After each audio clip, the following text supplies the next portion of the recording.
atin na namang pagtutukain ng ating mga alagang manok guys. Ito may nakikita natin na may sinisipon naman sa kanila. Kaya atin naman itong painumin ng gamot katapos natin sa pagbibigay natin sa kanilang makakain. Ito sila guys, atin silang bigyan muna.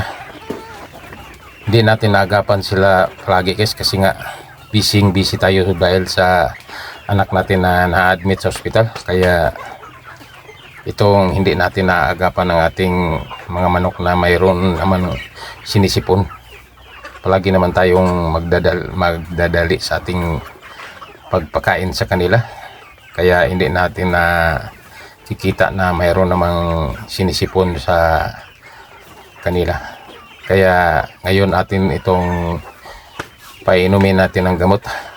Buti na lang at masaya na tayo kasi nga nakalabas naman tayo ng ating anak sa ospital. Kaya itong ating mga hayop ang ating asikasuhin pabalik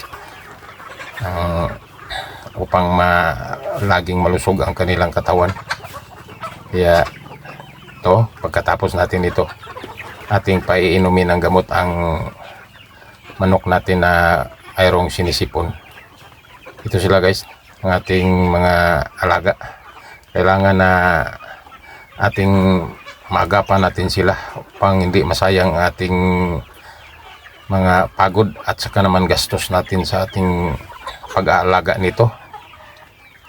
Kailangan na palaging i-monitor natin ang ating mga manok kung mayroon bang nagsasakit sa kanila.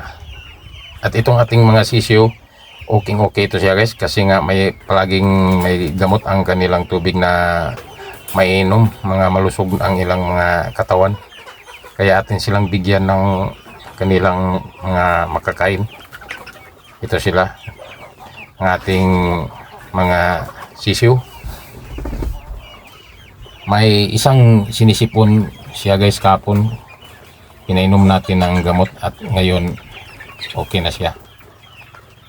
Okay na ang pinainom natin ng gamot. Isa lamang sisiyo ang ating sinisipon.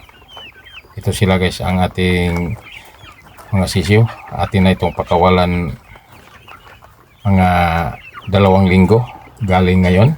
Ating pakawalan na ito kasi medyo malaki naman sila. At mas makabubuti kapag nandito sila sa labas gumagalaw. Malakas ang kanilang katawan kapag nasa labas sila guys. Ito ang ating mga alaga ng mga sisiyo.